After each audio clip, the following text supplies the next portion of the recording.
Welcome back to the Takeout. As we told you at the top of the hour, the nonpartisan Congressional Budget Office revealed its analysis of the House-passed budget bill and found that it would significantly add to the deficit over the next 10 years. California Democratic Congressman Roy Khanna joins me now. And Congressman, I know you're dutiful. I know you always show up for House votes. That's why you couldn't jump in an Uber or get another driver to bring you all the way across town to the studio. But please come here in the near future. We'd love to have you here at the Conversation Corner. Evaluate Elon Musk and this sudden pivot away from Trump and this vocal denunciation of his economic agenda bill. Major message received and showing up to the studio next time. It'd be good to get away from the Hill. Look, I've known Elon for 15 years.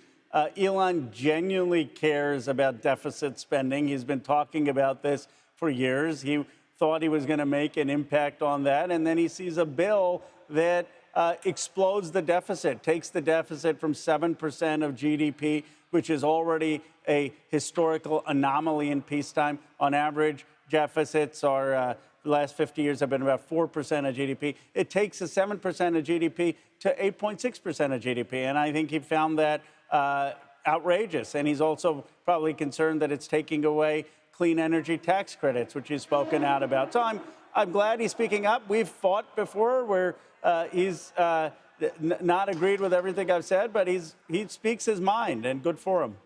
And, Ro, I want to play for you sound from the House Speaker, Mike Johnson, who basically today said Musk's criticism isn't about what you said. It's about electric vehicles. Let's listen. It's a very important first start. Elon is missing it, okay? And it's not personal.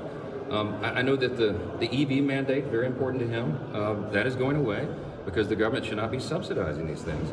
It's part of the Green New Deal. So the Speaker is basically saying Musk, for selfish business purposes, wants to cling to subsidies for electric vehicles like the Tesla. Well, look, I think I've known Elon longer than the Speaker has. I've had strong disagreements with Elon Musk about Doge, but I don't think this is about his personal interests on Tesla. I didn't believe that even in Doge. He's got a maniacal focus on cutting the deficits. Now, I disagreed with the way he went about it on Doge with cutting veterans, the firing of veterans officials and gutting U.S. aid, and I spoke out about that, and I thought the way was unconstitutional. But I was never one of these people saying, oh, he's enriching himself. He was in it to lower deficits, and the reason he's speaking out now is because of the deficit. Separately, he's speaking out about the total short-sightedness of getting rid of clean energy tax credits because he understands the global economy, and he doesn't want China to win, and he wants America to lead in that. But that's what he believes is good for the country. Ro, I want to ask you about something that's also in the Republican drafted bill that they tout aggressively, which is opening up energy exploration on federal lands and elsewhere, because the Trump administration argues relentlessly that America is dangerously behind when it comes to energy required for artificial intelligence, data centers, and the like. Both are crucial to Silicon Valley. Artificial intelligence, data centers, and the power to fuel both. Where do you fall on this question of how to meet that need?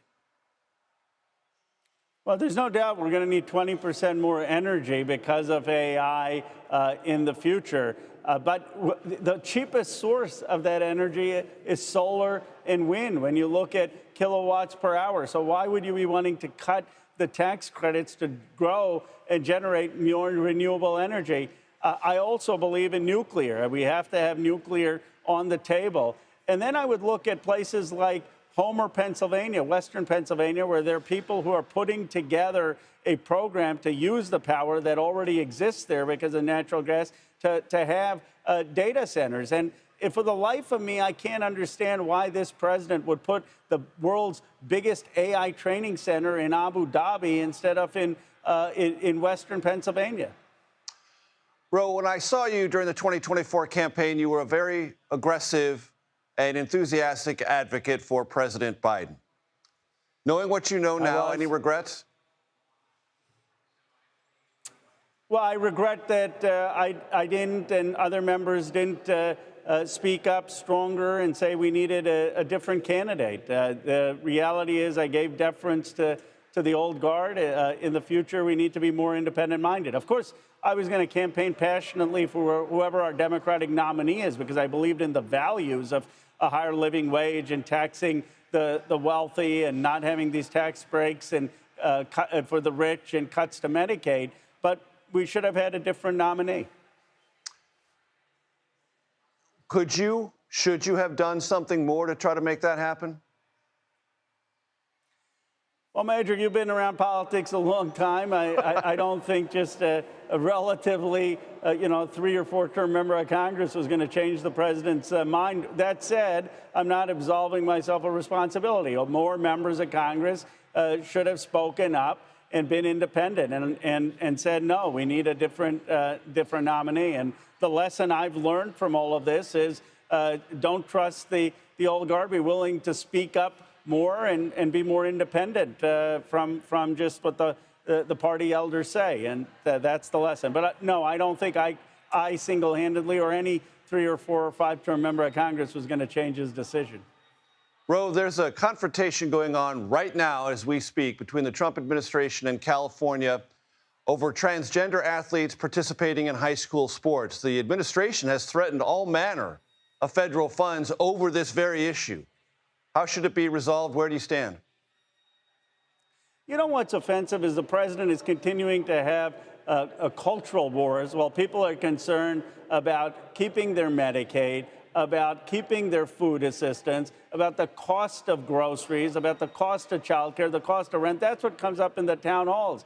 And he knows he's not succeeding on the economy. He knows that the bond markets are in chaos because of the deficits. And so he tries to divide us on these cultural issues. And my view on it is very simple. Leave this to the athletic associations and the schools to decide. That's what we do in California. We have a California Interscholastic Association. They make the decisions. I thought the Republicans were the party for federalism. Let the school districts decide and have the president of the United States focus on building AI centers in Western Pennsylvania and focused on the economy.